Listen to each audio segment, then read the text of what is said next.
त्वमक्षरं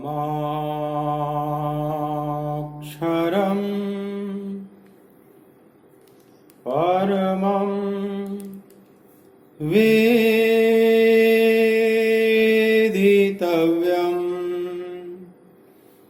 त्वमस्य विश्वस्य परं निधानम् त्वमव्ययः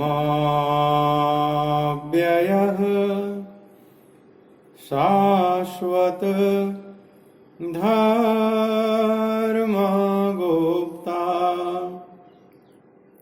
सनातनस्त्वं पुरुषो मतो मे वायुर्यमोऽग्निः वरुणः शशाङ्कः प्रजापतिस्त्वं प्रपितामहश्च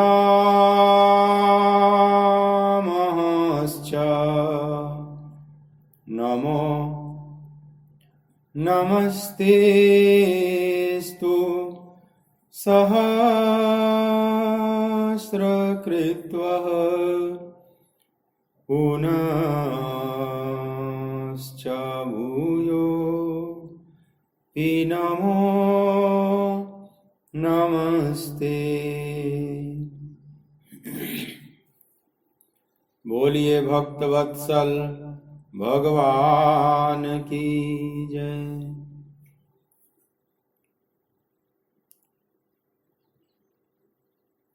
कृष्ण गोविंद गोविंद हे गोपाल नंदलाल। कृष्ण गोविंद गोविंद हे गोपाल नंदलाल। कृष्ण गोविंद गोविंद हे गोपाल नंदलाल। कृष्ण गोविंद गोविंद हे गोपाल नंदलाल। कृष्ण गोविंद गोविंद हे गोपाल नंदलाल। कृष्ण गोविंद गोविंद हे गोपाल नंदलाल। हे गोपाल नंदलाल हे गोपाल नंदलाल। गोपाल नंदलाल हे गोपाल नंदलाल।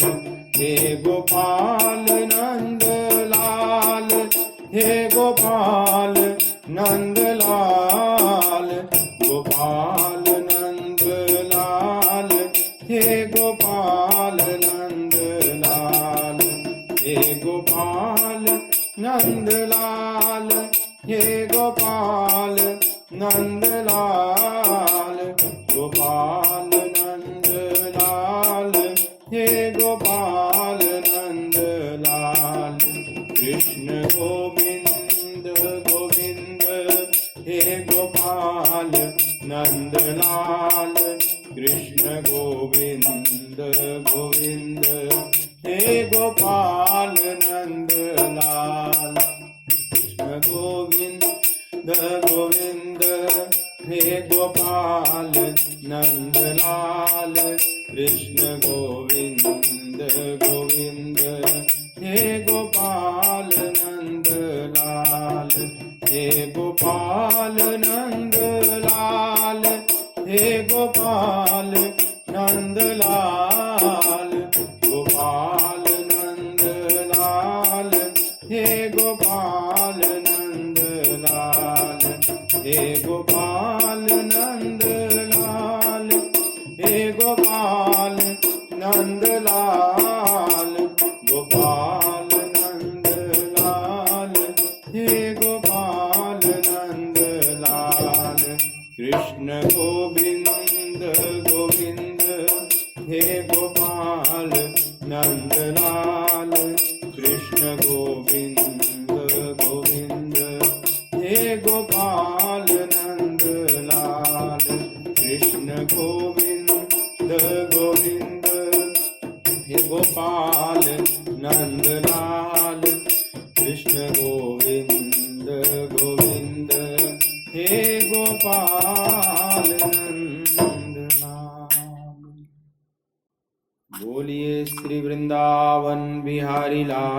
लाल की जय।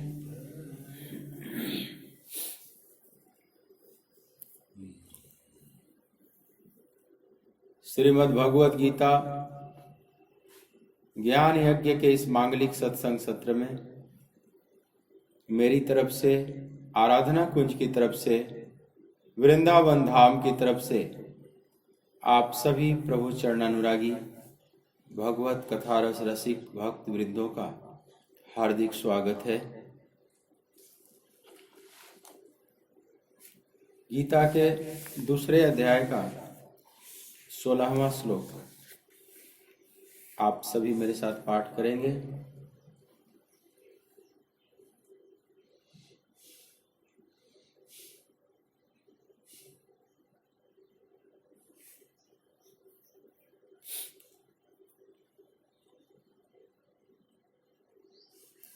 दूसरे अध्याय का 16वां श्लोक। नासतो विद्यते भावो ना भावो विद्यते सतः उभयोरपि दृष्टोऽन्तस् त्वनयोस्तत्त्वदर्शिभिः। एक बार पुनः आप इस श्लोक का गायन करें मेरे साथ। नासतो विद्यते भावो ना भावो विद्यते सतः उभयोरपि दृष्टोऽन्तस् त्वनयोस्तत्त्वदर्शिभिः। और हे अर्जुन, असत वस्तु की तो सत्ता नहीं है और सत्य का अभाव नहीं है। इस प्रकार इन दोनों का ही तत्व ज्ञानी पुरुषों द्वारा देखा गया है।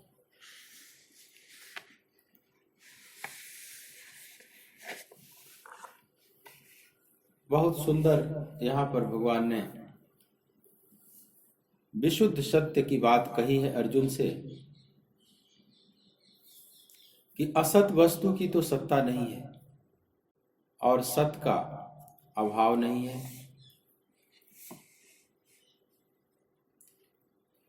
मतलब जो सत्य है,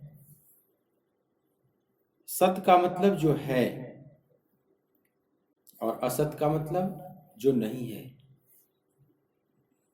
तो भगवान कहना चाहते हैं कि अर्जुन, जो है वह सदा ही है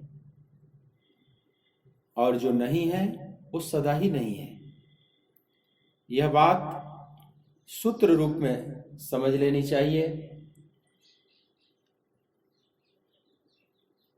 इस बात को अगर आप ठीक ठीक धारण कर लेते हैं तो अध्यात्म को समझना आसान होता है।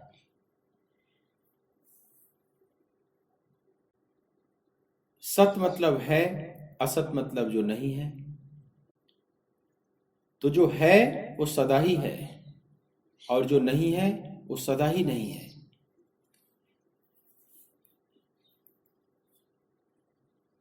तो असत वस्तु की तो सत्ता नहीं है और सत्य वस्तु का, सत्य का अभाव नहीं है।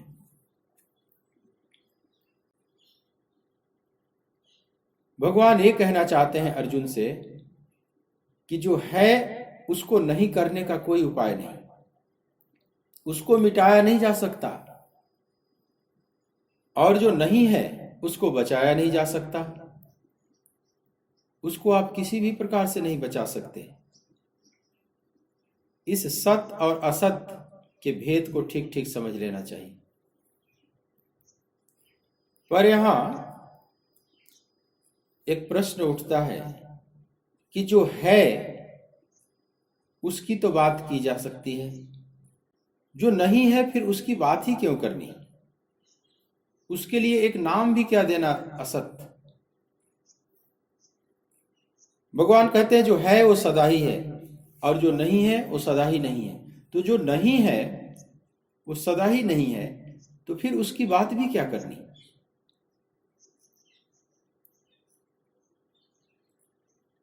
देखो, जिसको भगवान ने असत कहा उसी को माया भी कहा जाता है।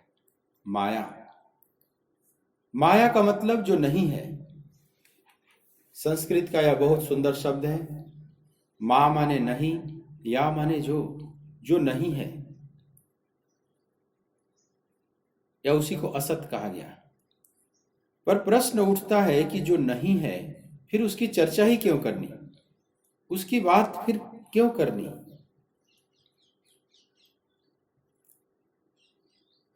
उसकी बात तो की जा सकती है, जो नहीं है उसकी बात क्यों करनी। लेकिन जितनी ब्रह्म की चर्चा होती है उतनी ही माया की भी चर्चा होती है।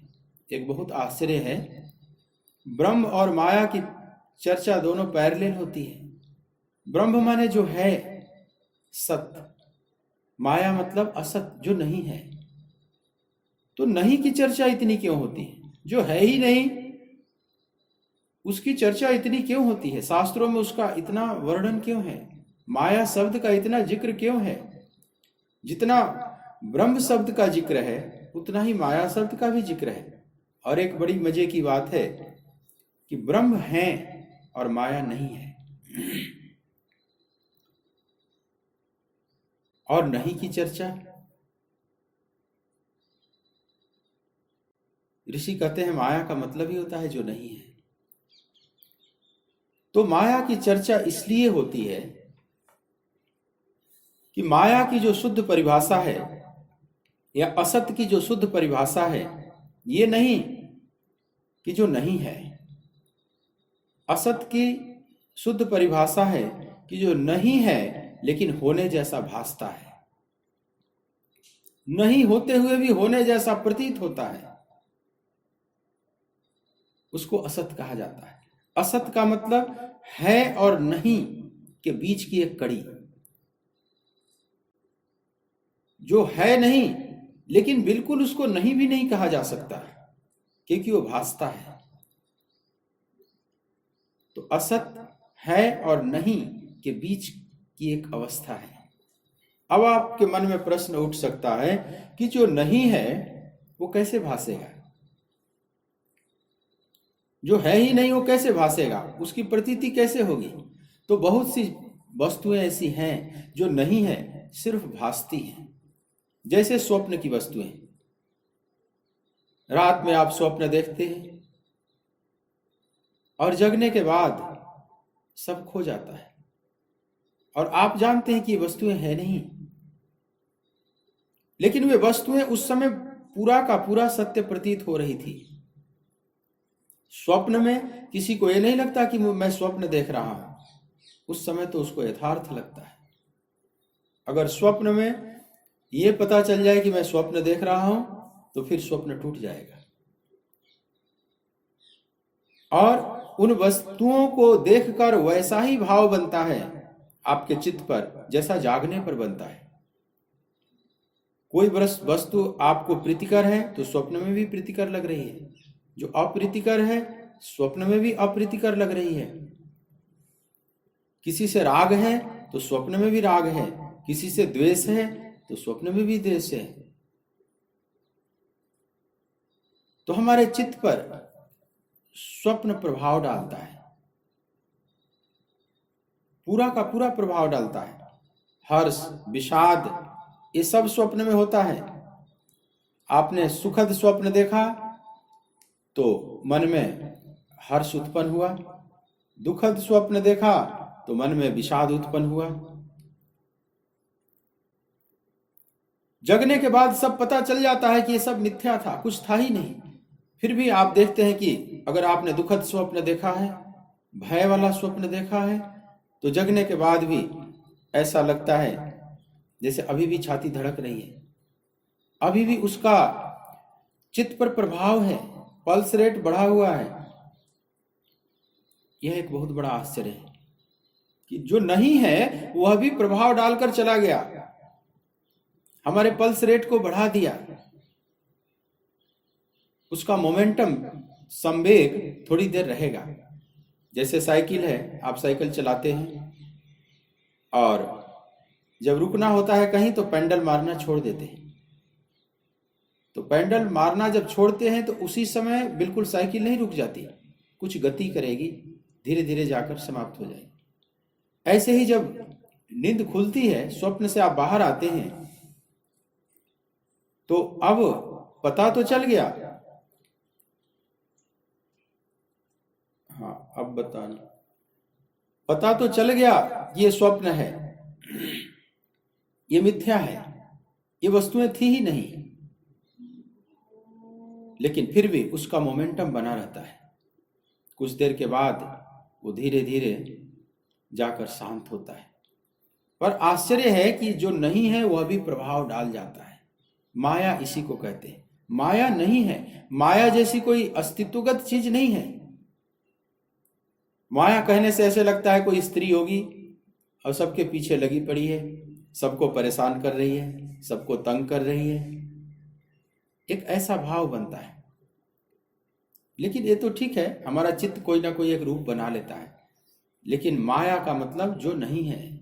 माँ माने नहीं, या माने जो, लेकिन इसकी शुद्ध परिभाषा है कि जो नहीं होते हुए भी होने जैसा भासती है, जो नहीं होते हुए भी होने का भ्रम डालती है। जैसे स्वप्न की वस्तुएं जो नहीं है लेकिन होने जैसा भासता है, पूरा का पूरा भासता है। मृग मरीचिका का जल रेगिस्तान के तपते हुए दोपहर में कोई गुजरता है, दूर दूर तक केवल रेत ही रेत है, तो उस तपते हुए रेगिस्तान में कई बार जल का भ्रम हो जाता है, उसको मृग मरीचिका कहा जाता है। मृगे प्यास मिटाने के लिए दौड़ते हैं, उनको लगता है कहीं बहुत बड़ा झील दिखाई पड़ रही है, बहुत बड़ी झील है, जल तरंगायित है, स्वच्छ जल दिखाई पड़ रहा है। मृगा दौड़ता है और वहां जाता है तो वहां कुछ भी नहीं है, सिर्फ रेत है, और वह झील आगे खिसक गई, फिर दूर कहीं दिखाई पड़ती है। इसी को मृगमरीचिका कहा जाता है, जो है नहीं लेकिन भासता है। ऐसी बहुत सी चीजें हैं जो नहीं है लेकिन होने जैसा भासती है, इसको असत कहा जाता है। दर्पण में आप प्रतिबिंब देखते हैं, आप अपने प्रतिबिंब को देखते हैं दर्पण में, लेकिन प्रतिबिंब है नहीं। उस प्रतिबिंब को कुछ भी आप बिगाड़ें, वहां पर उसको कुछ भी करें, टॉर्चर करें, लेकिन उसको कोई फर्क नहीं पड़ता, वह भी नहीं है, होने जैसा भासता है। अंधेरे में सांप दिखाई पड़ गया, आपने टॉर्च जलाया तो रस्सी, वो तो रस्सी है, सांप नहीं है, लेकिन अभी भी छाती धड़क रही है, भय का कंपन अभी भी शरीर में है, जबकि पता चल गया कि ये रस्सी है, सांप नहीं है। लेकिन झूठा सांप ने भी हमें भय प्रदान कर दिया। अब वो सांप है नहीं, तीनों कालों में सांप नहीं है, वहां रस्सी का अस्तित्व है, सर्प का नहीं, लेकिन वह भासता है। इसी को असत कहा जाता है। असत मतलब जो नहीं है लेकिन होने जैसा जो भास रहा है, होने की प्रतीति देता है। भगवान कहते हैं कि अर्जुन, लेकिन असत वस्तु का अस्तित्व ही नहीं, उसकी सत्ता ही नहीं, वो है नहीं, और जो असत और सत वस्तु है उसका अभाव नहीं तीनों कालों में। आओ फिर से इस श्लोक का जरा फिर से गायन करें। नासतो विद्यते भावो ना भावो विद्यते सतः उभयोरपि दृष्टोऽन्तस्त्वनयोस्तत्त्वदर्शिभिः। ये जो गीता प्रेस के 17 नंबर कोड वाली किताब की बात करता हूं, जिसका नाम है श्रीमद् भगवद गीता, अन्वय पदच्छेद साधारण भाषा टीका सहित। इस गीता से आप पाठ करेंगे तो आपको पढ़ना आसान होगा। इस 16वें अध्याय का जो नीचे की लाइन है वह कई लोगों को पढ़ने में बहुत दिक्कत करती है।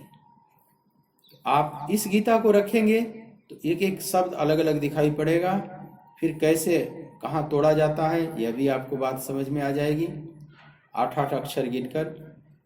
तो नासतो विद्यते भावो ना भावो विद्यते सतः उभयोरपि दृष्टो अंतस। यहाँ पर विश्राम होगा। फिर त्वनयोस्तत्वदर्शिभिः।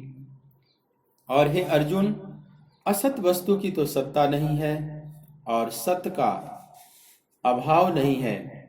इस प्रकार इन दोनों का ही तत्व ज्ञानी पुरुषों द्वारा देखा गया है।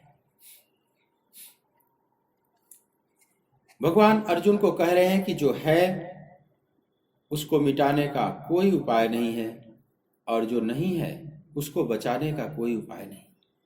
तो दोनों ही प्रकार से चिंता करने की जरूरत नहीं है पार्थ। जिसको लेकर तुम चिंतित हो रहे हो वो असत का हिस्सा है। जिन शरीरों को लेकर तुम चिंतित हो रहे हो कि ये पितामह भीष्म, ये गुरु द्रोणाचार्य, ये हमारे सगे संबंधी, दृष्टवेवम स्वजनम कृष्णम युत्सुम समुपस्थितम, हे कृष्ण अपने स्वजन संबंधियों को ही उपस्थित मैं देख रहा हूं, इसमें शत्रु कोई दिखाई नहीं पड़ रहा है। तो जिसको देखकर तुम चिंतित हो, जिन नाम और रूपों को देखकर, ये पार्थ ये असत का हिस्सा है। असत का हिस्सा क्या क्या हो सकता है? तो जो पहले नहीं था और बाद में भी नहीं हो जाएगा, उस समझ ले सब असत का हिस्सा है। जो केवल मध्य में भास रहा है वो असत कहलाता है। और सत्य जो पहले भी था और बाद में भी रहेगा, बीच में भले ही कुछ और रूप में भास रहा हो, लेकिन बीच में भी उसका अस्तित्व है। जो आदि में है, जो अंत में है, वही मध्य में भी है। हाँ, मध्य में किसी और रूप में भास रहा है वो अलग बात है। वो सत्य कई रूपों में भासेगा वो अलग बात है, लेकिन उसका कभी अभाव नहीं होगा। वह कभी सत्ताहीन नहीं होगा, अनस्तित्वगत नहीं होगा, नॉन एग्जिस्टेंशियल नहीं होगा। वो सदा एग्जिस्टेंशियल ही बना रहेगा। वो चाहे मध्य में न भी दिखाई पड़े, लेकिन असत्य की परिभाषा है, असत्य को पहचानने का तरीका है कि अभी मध्य में भले ही वो दिखाई पड़ रहा है, लेकिन आदि में भी नहीं था और अंत में भी नहीं था।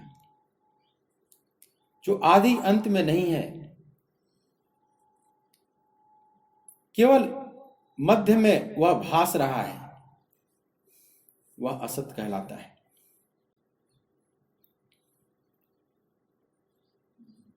तो जैसे सांप दिखाई पड़ गया, रस्सी में सर्प दिखाई पड़ गया, तो ये सर्प पहले भी नहीं था, बाद में भी नहीं रहेगा, और बीच में केवल भास रहा है। भगवान कहते हैं असत का हिस्सा है। लेकिन रस्सी पहले भी थी, बाद में भी रहेगी, और अभी जब वर्तमान में दिखाई पड़ रही है वो केवल दिखाई नहीं पड़ रही है रस्सी रूप में, सर्प रूप में दिखाई पड़ रही है, लेकिन अपने अस्तित्व में वो पूरी की पूरी है। रस्सी को मिटाने का कोई उपाय नहीं, सर्प मिट जाएगा। आप टॉर्च जलाओगे तो सर्प मिट जाएगा, क्योंकि सर्प था ही नहीं, वो एक भासित हो रहा था।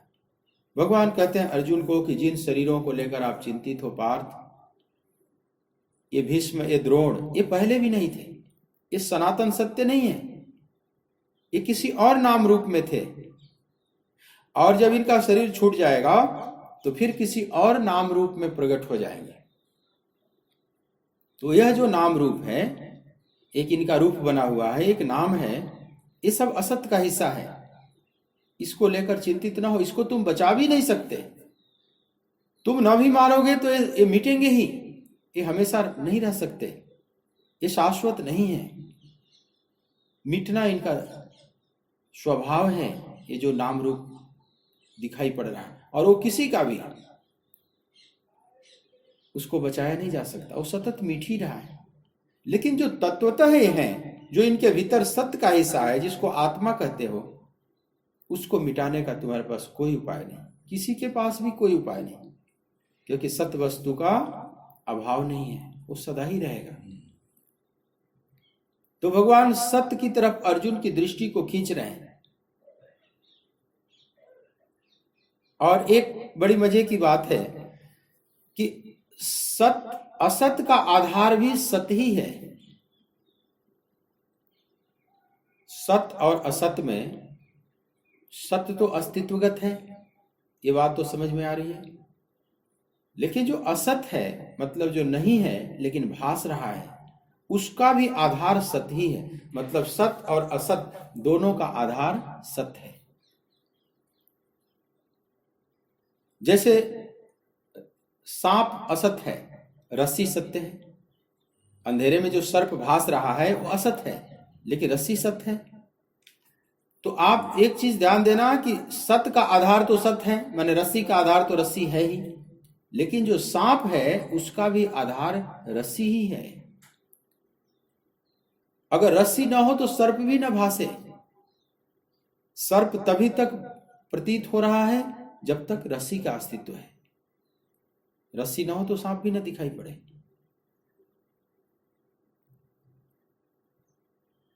ब्रह्म सत्यम जगत मिथ्या, उपनिषद ने कहा, आदि शंकराचार्य ने कहा कि ब्रह्म सत्यम जगत मिथ्या, ब्रह्म ही सत्य है, बाकी जगत मिथ्या है, माने असत्य है। लेकिन असत जो जगत है इसका भी आधार सत्य ही है। मतलब अगर ब्रह्म ना हो तो जगत भी ना भासे। अधिष्ठान में, आधार में अगर वो शुद्ध सत्य परम ब्रह्म परमात्मा न हो तो ये झूठा, तीनों कालों में झूठा संसार भी न भासे। तो इस झूठे संसार का भी आधार वो परमात्मा ही है। जैसे झूठे सर्प का आधार भी रस्सी ही है, अगर रस्सी ना हो तो सर्प ना भासेगा। तो सत्य का आधार तो सत्य है ही, असत का आधार भी सत्य है। मतलब असत भी सत्य के ही आधार पर चलता है। जैसे नकली सिक्का भी असली सिक्के के ही आधार पर चलता है। मार्केट में कोई नकली नोट चलाना हो, नकली सिक्का चलाना हो, तो असली सिक्के का नकल करना पड़ता है। बिल्कुल हूबहू वैसा ही बनाना पड़ेगा, वैसे ही प्रिंट करना पड़ेगा, नहीं तो नहीं चलेगा।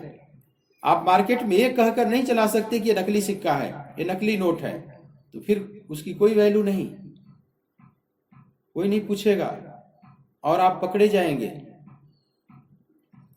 तो असली नोट के लिए तो किसी आधार की जरूरत नहीं है, वो तो असली है ही। लेकिन जो नकली है और उसको भी मार्केट में चलाना है तो उसको भी सत्य का आधार ही ढूंढना पड़ेगा, उसको भी अपने को असली कहकर ही प्रस्तुत करना पड़ेगा। तो असत का आधार भी सत्य है। कोई झूठ बोलता है तो झूठ बोलने वाला ये नहीं कहता कि मैं झूठ बोल रहा हूं, वह भी सत्य का आधार लेता है। सत्य का आश्रय लेकर ही वो झूठ बोलता है। मैं सत्य बोल रहा हूं ये कहता है, आधार तो ले लिया ना सत्य का।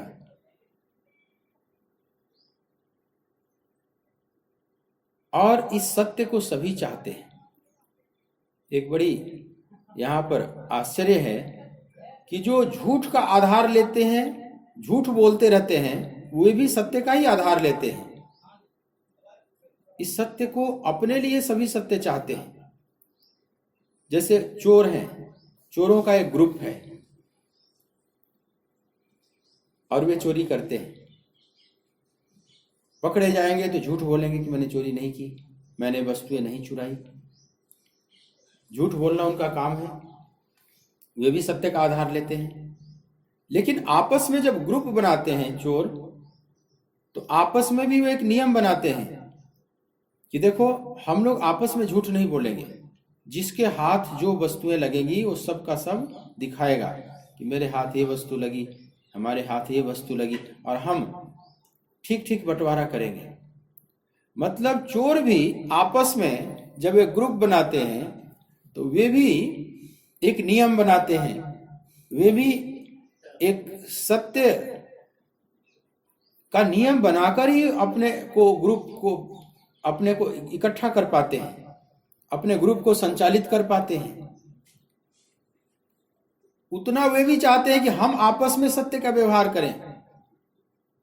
मान लो 5 चोर मिलकर एक ग्रुप बनाए और वे चोरी करते हैं जगह जगह, तो आपस में जो नियम बनाएंगे कि भाई हम आपस में सत्य का व्यवहार करेंगे, कोई किसी से झूठ नहीं बोलेगा, जिसके हाथ जो वस्तु लगेगी वो सही सही बताएगा, वो छुपाएगा नहीं। मान लो चोरी करने गए, किसी के हाथ में एक चांदी का चेन हाथ लग गया और किसी के हाथ एक हीरा हाथ लग गया, हीरे की अंगूठी हाथ लग गई, तो चोर चाहेंगे कि भाई जिसके पास जो हाथ लगी सब अपना अपना दिखाओ। अगर हीरा जिसके हाथ लग गई वो चुपचाप जेब में रख ले कि मैं नहीं बताऊंगा, इसमें मुझे बांटना पड़ेगा, 5 हिस्सों में इसको बांटना पड़ेगा। तो ये ठीक नहीं। अगर पता चल जाएगा चोरों को तो उसको अपने ग्रुप से निकाल देंगे। ये झूठ बोलता है, ये बेईमानी करता है, ये रखने लायक नहीं अपने ग्रुप में। तो वे चोर भी अपने ग्रुप में चाहते हैं कि सब विश्वासी लोग हों, मतलब हम अपने प्रति, हम पांचों आपस में पूरे विश्वास पूर्ण चले, झूठ ना बोले, एक दूसरे को दगा न दें, फरेब ना करें, लेकिन बाकी जगत के लिए हम सब फरेब करें, झूठ बोलें, चोरी करें, सब करें। यह चोर भी अपने लिए, अपने ग्रुप में तो सत्य चाहता है ना कहीं अपना ग्रुप बनाने के लिए इसको सत्य का आधार लेना पड़ रहा है, नहीं तो चोरों का ग्रुप बिखर जाएगा। आपस में वे इतना पालन करते हैं कि एक दूसरे के लिए गला कटाने के लिए तैयार हो जाते हैं। पुलिस बहुत प्रकार से टॉर्चर करती है, पूछना चाहती है, लेकिन वे जल्दी नहीं बताते। वे इतने कट्टर हो गए, जैसे वे बड़े धार्मिक हैं। धार्मिक व्यक्ति भी इतना कट्टर कई बार नहीं दिखाई पड़ता। ये जो चोर हैं, आतंकवादी हैं, ये लोग जितना कट्टर दिखाई पड़ते हैं कि मैं झूठ नहीं बोलूंगा, मैं भेद नहीं खोलूंगा, मैं नहीं बताऊंगा। तो कहीं ना कहीं सबको सत्य का आधार लेना पड़ता है। एक बार एक चोर कटघरे में खड़ा था, जज उसको पहचान गया था कि ये कितनी बार चोरी में पकड़ा गया है, कितनी बार मेरे सामने आकर खड़ा हुआ है। जज पहचान गया था चोर को। जज ने पूछा कि आजकल अब अकेले ही पकड़े जाते हो, पहले तो तुम अपने पूरे ग्रुप के साथ पकड़े जाते थे, पूरे ग्रुप आता था, मेरे को सजा देनी पड़ती थी, आजकल तुम अकेले ही पकड़े जा रहे हो, क्या बात है? अब अपने ग्रुप के साथ चोरी नहीं करते हो क्या? सब तुम्हारा ग्रुप बिखर गया क्या? तो चोर ने कहा कि क्या कहूं जज साहब, आजकल अब कोई भरोसे लायक नहीं रहा है, सब दगा दे देते हैं, इसलिए अब मैं अकेले ही चोरी करता हूं। अब कोई विश्वास लायक नहीं है जिस पर मैं विश्वास कर सकूं। अब देखो, चोर भी चाहता है कि हमें विश्वासी मित्र मिले, और वो भी तो सत्यवादी ढूंढ रहा है ना, ढूंढ रहा है सत्यवादी हरिश्चंद्र, कि सब हमारे ग्रुप में, जो जैसे 5 लोगों का ग्रुप बनाया है, तो सब एकदम हरिश्चंद्र की तरह व्यवहार करें, कोई किसी से झूठ न बोले, कोई किसी को दगा न दे। और दुनिया को जो दगा दे रहा है, चोरी कर रहा है, झूठ बोल रहा है, क्या मजे की बात है कि वो भी चाहता है कि सब हमारे को सत्यवादी मिले। मैंने दुनिया बहुत बेकार हो गई है, आजकल अच्छे ईमानदार चोर भी नहीं मिल रहे। यही इसका मतलब हुआ ना कि अच्छे ईमानदार चोर भी नहीं मिल रहे हैं, इसलिए अकेले ही चोरी करना ठीक है, ग्रुप बनाना ठीक नहीं। या कोई जब झूठ बात है और उसको सच कहना है, तो कहेगा ना कि मैं सच बोल रहा हूं, मैं कसम खाकर बोल रहा हूं, तेरी कसम, अपनी कसम, भगवान की कसम खाकर मैं कह रहा हूं कि मैं सच बोल रहा हूं।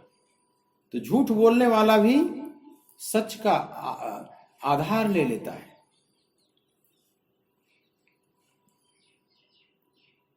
भगवत गीता पर हाथ रखाकर गवाहों को उसका लिया जाता है बयान। हर देश की अदालतों ने कुछ तय किया है, एक नियम, कि जो गवाह हैं उनसे कसम खिलवाया जाए कि तुम झूठ नहीं बोलोगे। हर धर्म का उसका जो धर्म ग्रंथ है उसके प्रति लोगों की श्रद्धा सबसे ज्यादा होती है। कोई मुसलमान है तो उसको कुरान शरीफ पर हाथ रखवाया जाएगा। अपने हिंदू धर्म में तो बहुत से ग्रंथ हैं, तो हिंदुओं को हुआ कि किस ग्रंथ पर इनका हाथ रखवाया जाए, किसका साक्षी मानकर कसम खिलवाया जाए? तो भगवत गीता के प्रति लोकप्रियता, हालांकि ब्रिटिश टाइम में ही ये घोषित किया गया था। जब यहाँ ब्रिटिश शासन था, अंग्रेजों का शासन था, तो अंग्रेजों ने देखा कि गीता और गोविंद के प्रति भारत में बहुत श्रद्धा है। भारतीय जनमानस में गीता और गोविंद बहुत गहरे तक बैठे हुए हैं। तो भगवत गीता को चुना उन लोगों ने कि भगवत गीता पर हाथ रखवाकर कसम खिलवाओ। अब ये गीता कितनी लोकप्रिय है। गीता उत्तर भारत चाहे दक्षिण भारत, पूर्व से पश्चिम भारत, मध्य भारत, कहीं भी जाए गीता की लोकप्रियता एक जैसी है। हर जगह गीता लोकप्रिय है। लेकिन वकील इतना सिखा पढ़ाकर भेजते हैं गवाहों को कि कई बार वो गीता पर हाथ रख के भी झूठ बोल देते हैं। जो बोलना है वही बोलेंगे, जो वकील साहब ने सिखाकर भेजा है गवाह वही गवाही देंगे। लेकिन पहले गीता पर हाथ रखवाया जाता था एक संभावना को लेकर कि क्या पता ये सत्य बोल दें, झूठ ना बोले, जो सच्चाई है उसकी बात कह दें। हालांकि फिर भी लोग नहीं बोलते, अपने अपने धर्म ग्रंथों पर भी हाथ रखकर और झूठ बोलते हैं। जैसा उन्हें सिखाया गया है वैसा ही बोल देते हैं। लेकिन एक संभावना पर कि मान लो ये भक्त आदमी हो, भगवान का भक्त हो, भगवान से प्रेम हो, भगवत गीता के प्रति इसको प्रेम हो, और जब सचमुच हाथ रखे तो उसकी चेतना बदल जाए और वो मन में संकल्प ले कि जैसा मैं जानता हूं वैसा ही बोलूंगा, जो मैंने देखा है वही बोलूंगा, मैं झूठ नहीं बोलूंगा। इस पवित्र ग्रंथ पर हाथ रखकर मैं क्यों झूठ बोलूं, अपना जीवन क्यों खराब करूं, भगवान के दरबार में मैं शर्मिंदगी क्यों महसूस करूं। इस आधार पर एक संभावना पर काम किया जाता है। तो सत्य का आधार दिया जाता है, सत्य निकलवाने के लिए, सत्य उगलवाने के लिए सत्य का आधार दिया जाता है। लेकिन कई बार उस सत्य का, उस धर्म ग्रंथ का आधार लेकर भी व्यक्ति झूठ बोलता है। लेकिन वह जब झूठ बोलेगा धर्मशास्त्र पर हाथ रख के, तो उसकी बात सत्य मान ली जाती है कि भाई ये धर्मशास्त्र पर हाथ रख के बोल रहा है, इसकी गवाही ठीक है, सुनने लायक है। तो झूठ बोलने वाला भी सत्य का आधार लेता है, और सत्य वाला तो किसी का आधार नहीं लेता। सत्य तो अपने आप में आधार है। सत्य का आधार सत्य तो है ही, असत्य का आधार भी सत्य ही है। मतलब इस जगत में जो सत्ता है वो केवल सत्य की है, असत्य केवल भासता है और नहीं के बीच की एक कड़ी है असत्य। जैसे मैंने बात की आपसे स्वप्न की वस्तुएं, मृगमरीचिका का जल अथवा प्रतिबिंब। जैसे आप किसी झील के किनारे खड़े हैं और झील में आपकी प्रतिबिंब बन रही है। झील के किनारे अगर झील शांत है तो आपकी प्रतिबिंब उल्टी बनेगी, आपका सिर बिल्कुल नीचे की तरफ दिखाई पड़ेगा। अब वो प्रतिबिंब दिखाई पड़ रहा है लेकिन प्रतिबिंब है नहीं, वो नॉन एग्जिस्टेंशियल है, अनअस्तित्वगत है। अगर उस प्रतिबिंब को कोई जाकर काटे तलवार से तो आप पर कोई फर्क नहीं पड़ता है। उस प्रतिबिंब को कोई अग्नि से जलावे तो आप पर कोई फर्क नहीं पड़ता। उस प्रतिबिंब के साथ कोई भी व्यवहार कुछ भी करे आप पर कोई फर्क नहीं पड़ता, क्योंकि वास्तव में वो कोई अस्तित्वगत सत्ता है ही नहीं, वो केवल प्रतिबिंब है। वास्तव में वो अपने आप में कोई वस्तु नहीं है, लेकिन पूरा का पूरा वो भास रही है जल के अंदर। पर प्रश्न ये उठता है कि ये प्रतिबिंब क्यों भास रहा है? तो उसके बीच में एक माध्यम है, आपके और प्रतिबिंब के बीच में एक माध्यम है, वो है जल। जल अगर न हो तो प्रतिबिंब न भासे।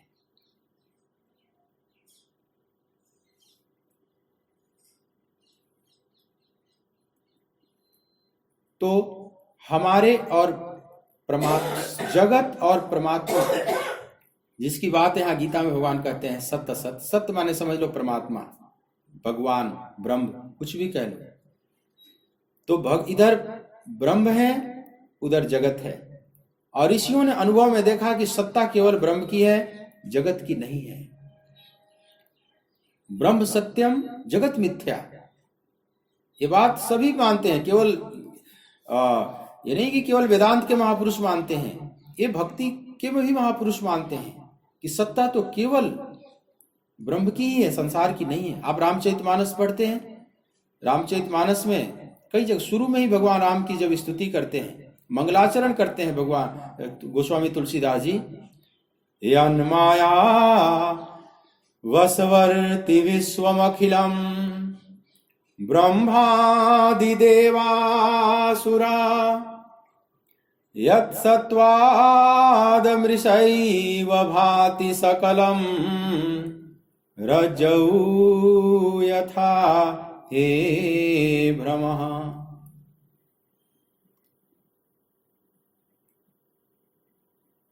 यत् सत्त्वादमृषैव भाति सकलम् रज्जौ यथा हे भ्रमः। जिसकी सत्ता के कारण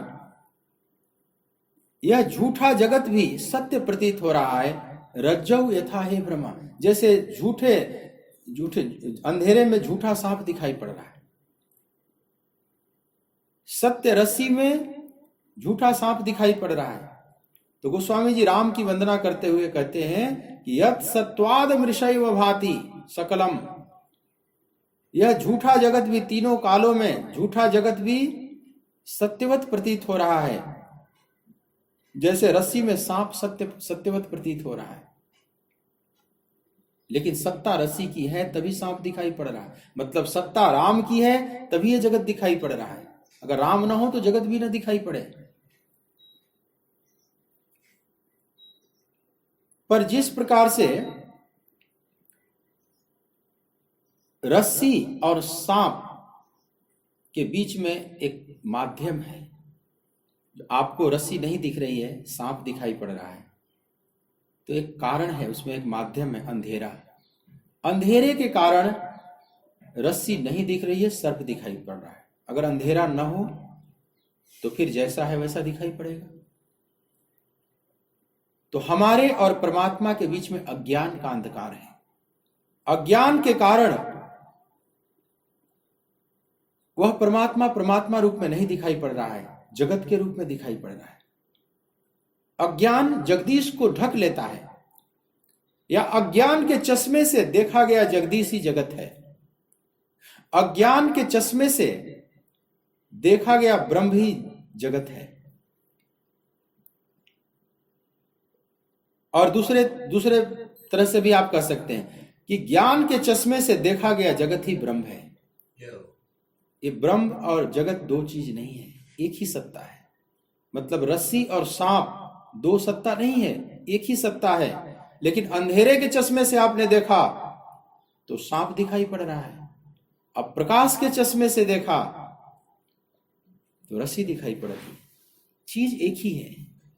अब हमारे बीच जैसी चित्तवृत्ति, इसीलिए पतंजलि ने कहा कि योगस चित्तवृत्ति निरोधा। योग क्या है? योग माने मिलन, परमात्मा से मिलन, सत्य का मिलन। तो सत्य के मिलन में बाधा क्या है? तो चित्तवृत्तियां। पतंजलि कहते हैं इस चित्तवृत्ति को निरुद्ध कर लो, तो जो जैसा है वैसा दिखने लगेगा। परमात्मा कहीं अलग से आकर प्रकट नहीं होगा, जैसा है वो प्रकट हो जाएगा हमारे सामने। तो अंधकार माध्यम बन जाता है और झूठा दिखाई पड़ने लगता है, सत्य ढक लेता है वो अंधकार। उस अंधकार को मिटाना होगा। जो कुछ भी हमें करना होगा अंधकार के साथ, अंधकार को मिटाने के लिए प्रयास करना होगा। यहां एक बात समझिएगा। वैसे ही जो दूसरा उदाहरण है कि आप झील के किनारे खड़े हो गए और आपका दर्पण प्रतिबिंब दिखाई पड़ रहा है। झील का जल मान लो दर्पण का काम कर रहा है, उसमें आपका प्रतिबिंब दिखाई पड़ रहा है। अब कहा जाए कि इस प्रतिबिंब को मिटाओ। जैसे सत्य तो हम हैं, लेकिन हमारा प्रतिबिंब सत्य नहीं है, वो केवल भास रहा है। लेकिन अब कहा जाए कि इस भासित प्रतिबिंब को मिटाओ, इसको खत्म करो। कैसे खत्म करेंगे आप? उसको तलवार से काटो, अग्नि से जलाओ, कहीं से भी वो कुछ नहीं होने वाला उसका। एक ही उपाय है कि जल को सुखा दो। जब तक जल रूपी माध्यम है तब तक आप प्रतिबिंब को नहीं मिटा सकते। तो हम जो यह जगत दिखाई पड़ रहा है, ब्रह्म छुप गया है, हमारे और ब्रह्म के बीच में ये जगत कहां से आके खड़ा हो गया? किस पर ये प्रतिबिंबित हो रहा है? ब्रह्म किस पर प्रतिबिंब होकर जगत के रूप में भास रहा है? तो समय के दर्पण पर। जैसे झील माध्यम बन गया प्रतिबिंब को प्रकट करने के लिए, तो ब्रह्म को जगत के रूप में प्रकट करने के लिए माध्यम क्या बना? तो वो है समय। मतलब समय के दर्पण पर, समय के झील पर ब्रह्म का प्रतिबिंब ही जगत है। तो अगर उस जगत को मिटाना होगा तो इस समय को मिटाना होगा। मतलब हमें समय से बाहर जाना होगा। जब तक हम समयातीत नहीं होते, बियॉन्ड टाइम नहीं होते, तब तक हम इस सत्य को अनुभव नहीं कर सकते। तब तक हमें असत ही दिखाई पड़ेगा। या रस्सी सांप के उदाहरण में देखो, तो सांप को मिटाना होगा तो उसको किसी लाठी से मारने से बात नहीं बनेगी, तलवार से काटने से भी वो सांप नहीं कटेगा। वास्तविक सांप को तो आप मार सकते हो लाठी से, शस्त्र से उसको काट सकते हो, आग से जला सकते हो, लेकिन जो झूठा सांप प्रतीत हो रहा है अंधेरे में, अंधेरे के कारण, उसको आप किसी शस्त्र से नहीं मिटा सकते। उसको मिटाने का एक ही उपाय है कि जो माध्यम है अंधेरा, उसको समाप्त कर दे। तो अपने आप जैसा है वैसा प्रतीत होने लगेगा। लेकिन अब एक और यहां पर समस्या आ जाएगी कि अंधेरे को कैसे समाप्त करें? अंधेरा कोई अपने आप में चीज नहीं, ये कोई अस्तित्वगत चीज नहीं। अंधेरे का कोई अस्तित्व नहीं है। अस्तित्व केवल प्रकाश का है। तो आपको जो कुछ भी करना होगा प्रकाश के साथ करना होगा। आप अंधकार को लड़के हटा नहीं सकते। अंधकार से आप लड़ाई करने लगे हैं, उसको हटाना चाहेंगे, हटो हटो अंधकार, कोई फर्क नहीं पड़ेगा, क्योंकि वो कोई चीज नहीं, अपने आप में अस्तित्वगत चीज नहीं है। अंधेरा नॉन एक्जिस्टेंशियल है, अनस्तित्वगत है। अस्तित्वगत तो केवल प्रकाश ही है।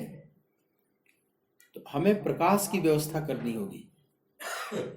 इसीलिए वैज्ञानिक इतने सारे प्रकाश के उपकरण बनाए, नाना प्रकार की किरणें बनाए, उसके यंत्र बनाए, नाना प्रकार के टॉर्च, अभी दीपावली का समय आ रहा है, नाना प्रकार के कुल बल्ब मार्केट में दिखाई पड़ेंगे, लाल, पीले, हरे, गुलाबी, सब प्रकाश निकाल रहे हैं।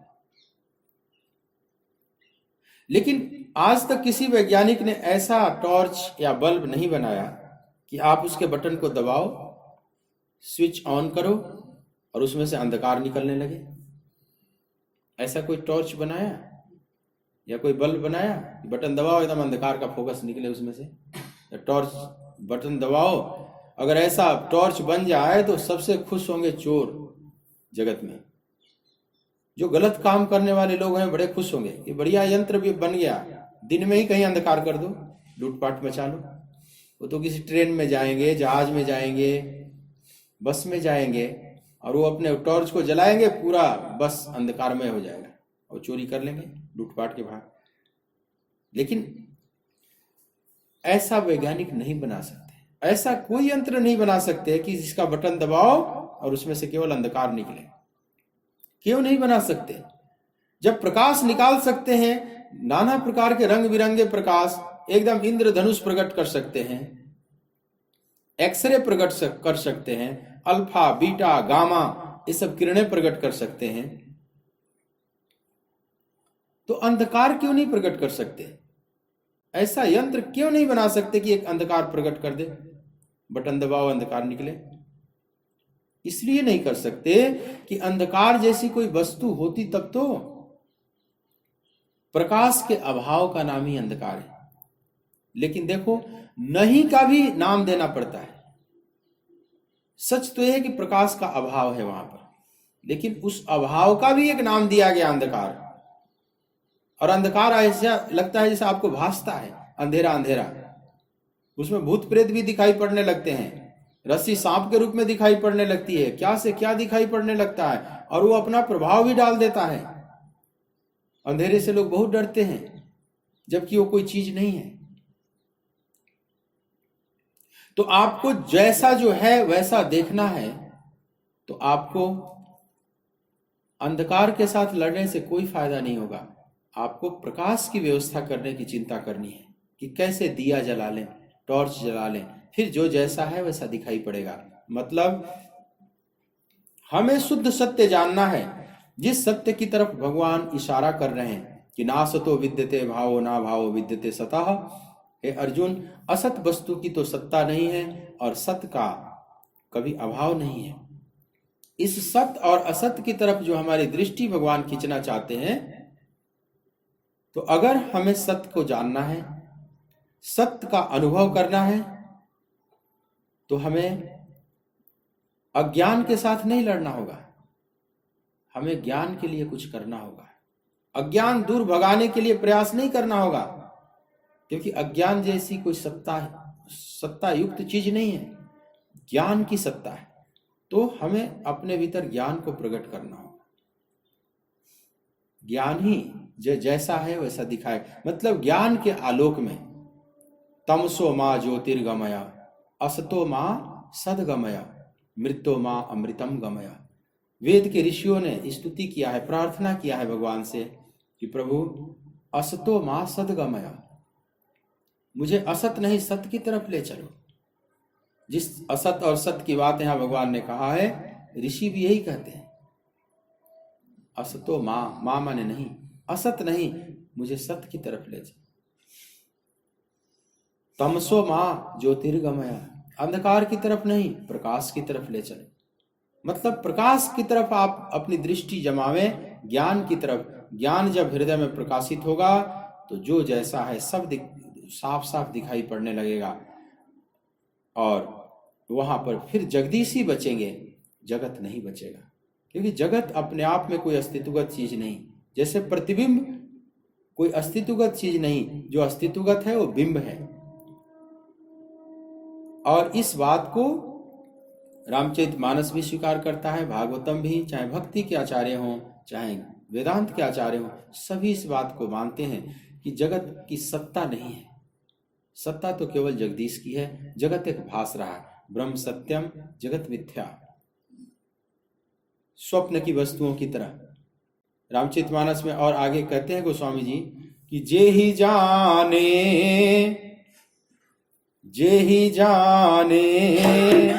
जग जाई हेराई, जे ही जाने जग जाई हेराई, जागे जथा सपन भ्रम जाई। जे ही जाने जग जाई हेराई। देखो ये भक्ति का ग्रंथ है श्री रामचरितमानस, भक्ति तत्व का निरूपण करता है रामचरितमानस। लेकिन वही बात कहता है जो वेदांत कहता है बात, कि जिस परमात्मा को जान लेने के बाद यह जगत खो जाता है, हेराई। जे ही जाने जग जाई हेराई, उसको जानते ही ये जगत हेरा जाता है, मतलब खो जाता है। लेकिन कैसे खो जाता है? उदाहरण बड़ा सुंदर दिए।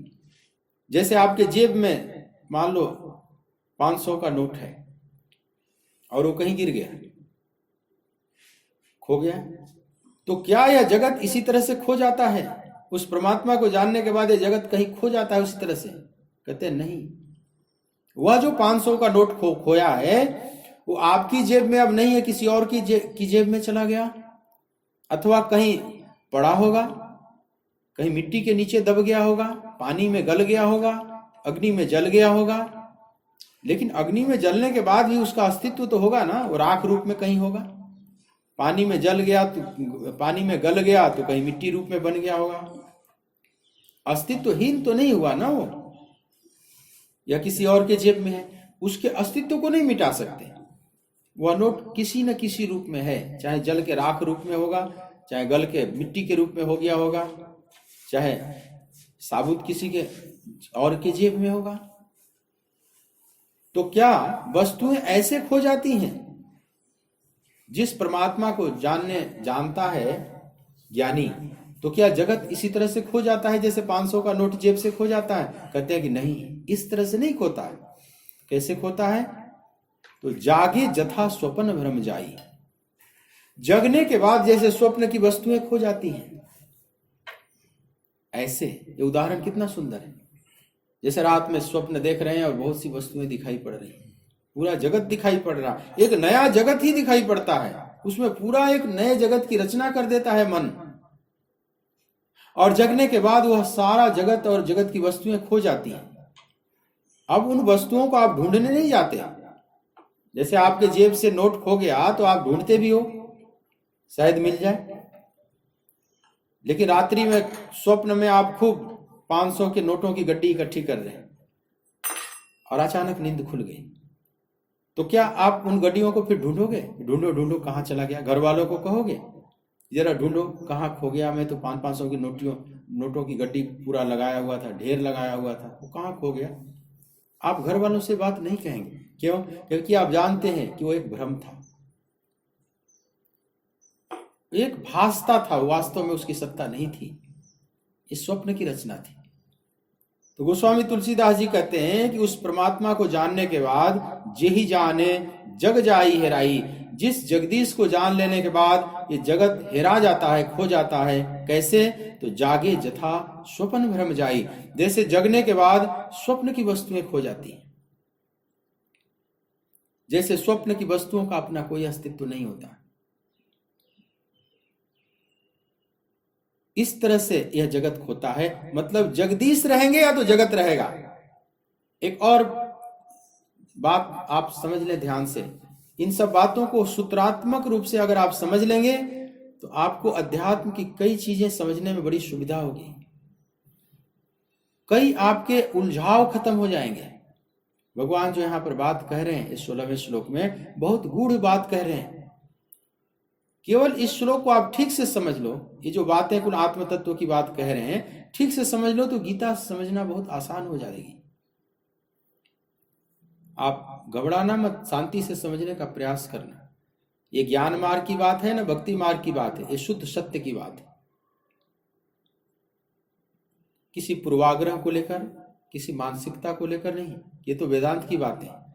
और वेदांत की बात हो भी तो हमें उससे कोई मतलब नहीं, हम तो गीता की व्याख्या कर रहे हैं। जहां कृष्ण ने जैसी बात कही है हम तो उसकी बात करते चले जाएंगे, न हम उसको जबरदस्ती भक्ति परक बनाएंगे न जबरदस्ती ज्ञान परक बनाएंगे।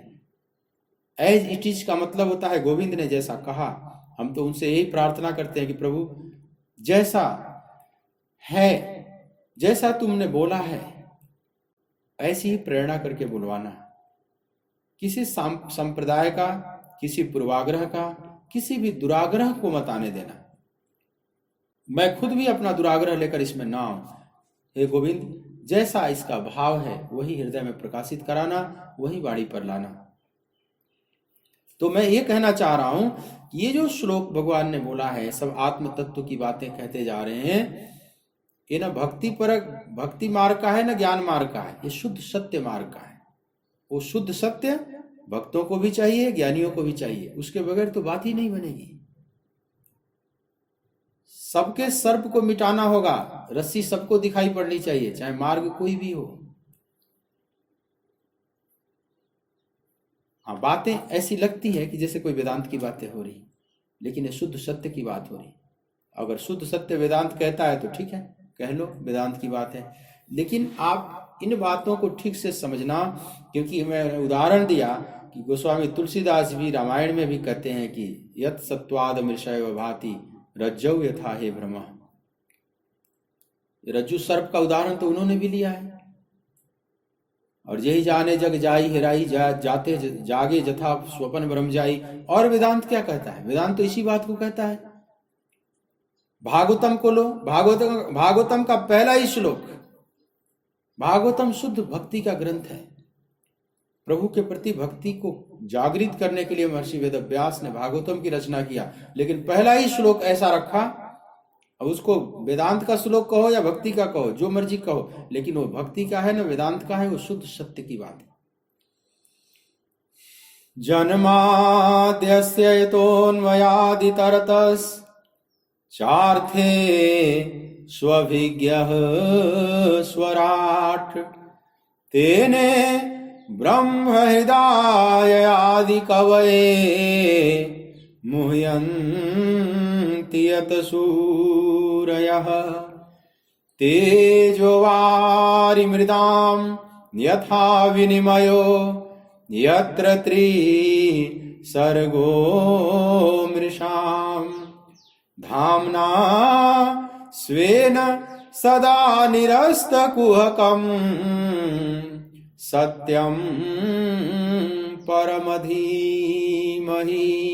धाम्ना स्वेन सदा निरस्तकुहकम् सत्यं परमधीमहि। ये श्रीमद् भागवतम के प्रथम स्कंद का पहला श्लोक है। महर्षि व्यास द्वारा की गई ये दिव्य स्तुति भगवान का मंगलाचरण। अब शुद्ध सत्य की इसमें बात कही गई है। ये कोई वेदांत परक या भक्ति परक बात नहीं की गई, शुद्ध सत्य परक जो है उसकी बात उन्होंने किया।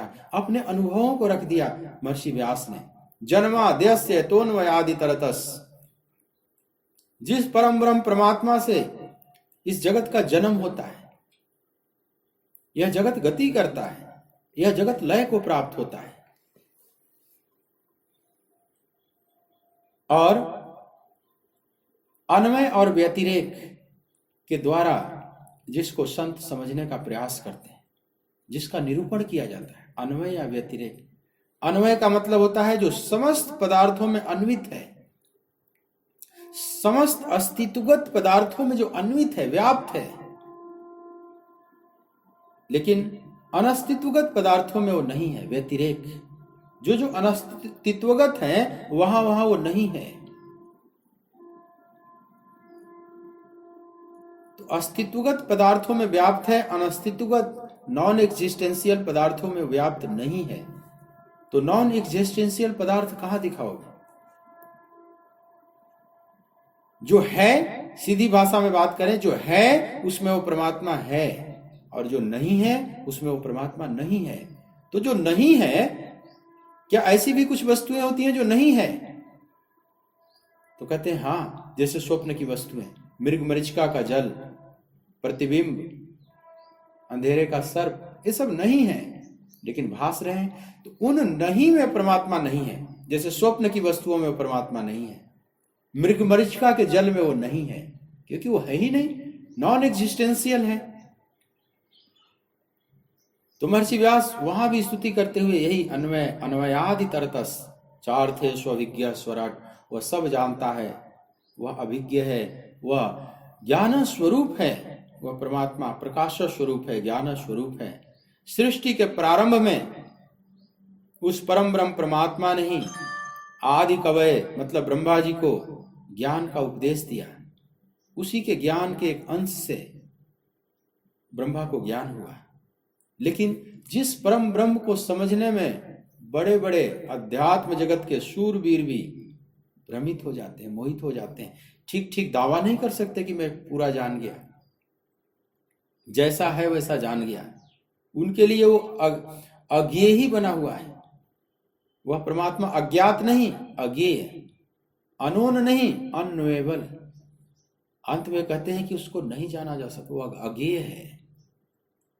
वो किसी भी प्रकार से पूरी तरह से पकड़ में नहीं आता, क्योंकि वो अनंत है, वो अचिंत्य है, वो अनिर्वचनीय है। उसको ठीक ठीक व्यक्त करने में मोह्यन्ति यत सूरया, अध्यात्म जगत के बड़े बड़े शूरवीर भी मोहित हो जाते हैं, भ्रमित हो जाते हैं। और जिसकी अधिष्ठ सत्ता की वजह से तीनों कालों में झूठा या जगत भी सत्यवत प्रतीत हो रहा है। ठीक आचार्य शंकर ने जो बात कही कि ब्रह्म सत्यम जगत मिथ्या, ठीक वही भागवतम के प्रथम श्लोक में महर्षि व्यास भी कह रहे हैं, यत सत्वाद मृषयो भाति सकल।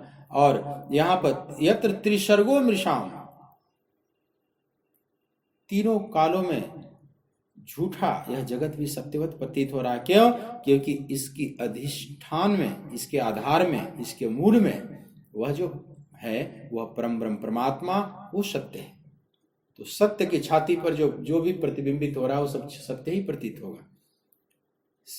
रज्जु अगर सत्य है तो उस पर जो प्रतिबिंब बनेगा, जो भी भासेगा, वो भी सत्यवत प्रतीत होगा, लेकिन वह सत्य होता नहीं। वास्तव में सत्य तो रस्सी है, लेकिन रस्सी ना हो तो सांप भी प्रतीत ना हो, मतलब परम ब्रह्म परमात्मा ना हो तो तीनों कालों में झूठा प्रतीत होता हुआ यह जगत भी न भासे।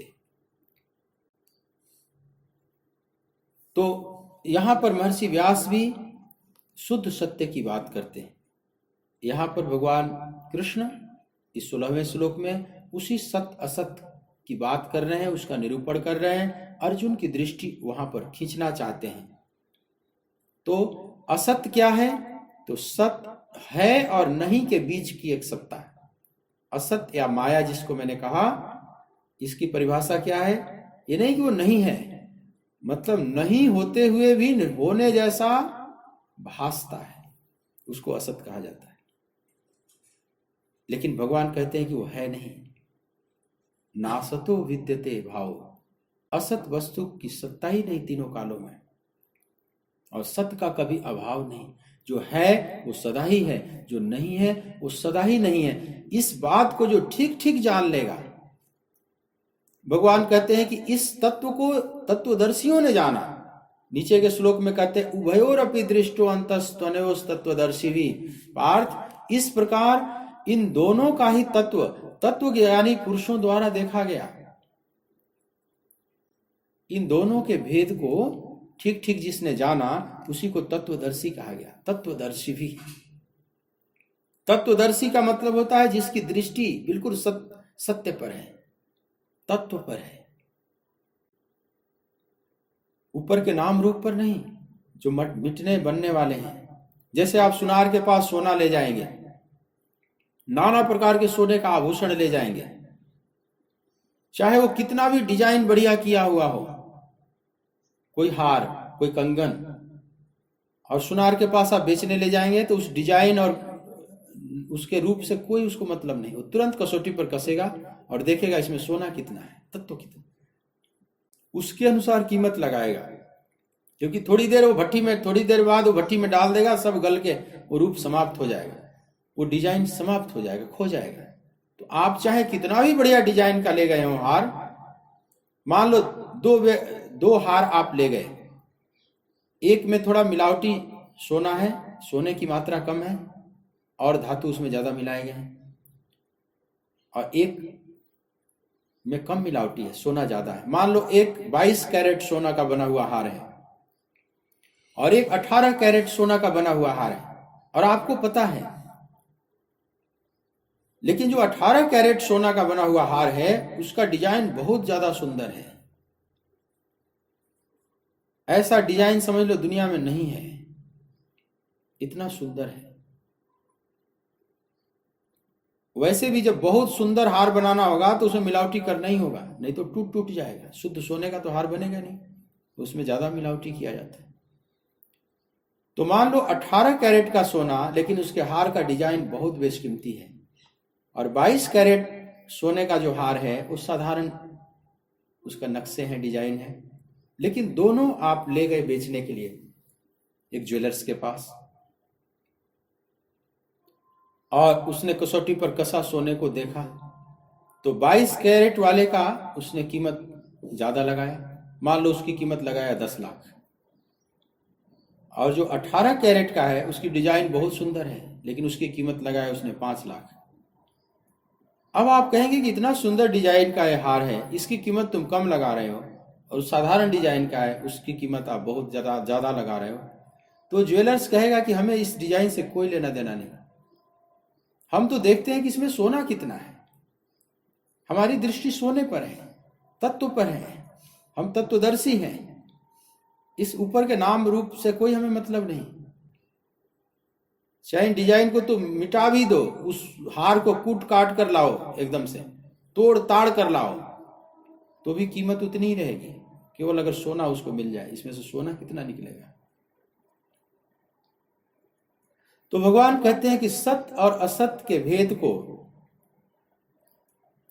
अज्ञानी नहीं जान पाते। कौन जानते हैं? तत्वदर्शी भी। उभयोरपि दृष्टो अंतस्तनयोस् तत्वदर्शी भी।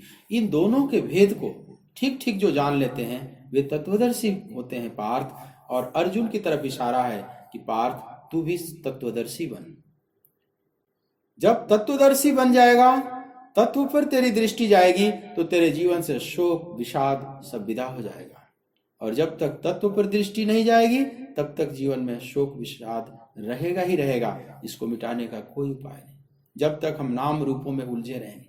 भगवान अर्जुन की दृष्टि को शरीरों से आत्मा की तरफ खींच रहे हैं। आत्मा सत्य है, शरीर असत्य का हिस्सा है। पार्थ, तुम अपनी दृष्टि ले चल गहरे में, फिर तेरा शोक विदा हो जाए। बड़े बारीकी से धीरे धीरे भगवान अर्जुन की दृष्टि को खींचने का प्रयास करेंगे। यही गीता का सौंदर्य है। आत्म तत्व की बात भगवान बड़े गहराई से बोलते जाएंगे। क्रम क्रम से हम लोग इस पर विचार करेंगे। आज का समय पूरा हुआ, आइए 2 मिनट कीर्तन करते हैं। श्री कृष्ण गोविंद हरे मुरारे, हे नाथ नारायण वासुदेवा। गोविंद हरे मुरारे, हे नाथ नारायण वासुदेवा। श्री कृष्ण गोविंद हरे मुरारे, हे नाथ नारायण वासुदेवा। श्री कृष्ण गोविंद हरे मुरारे, हे नाथ नारायण वासुदेवा। हे नाथ नारायण वासुदेवा, हे नाथ नारायण वासुदेवा। हे नाथ नारायण वासुदेवा, हे नाथ नारायण वासुदेवा। श्री कृष्ण गोविंद हरे मुरारे, हे नाथ नारायण वासुदेवा। श्री कृष्ण गोविंद हरे मुरारे, हे नाथ नारायण वासुदेवा। बोलिए भक्तवत्सल भगवान की जय। सच्चिदानंद भगवान की जय। ओम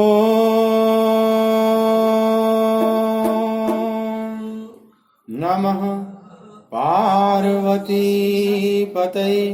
हर हर महादेव।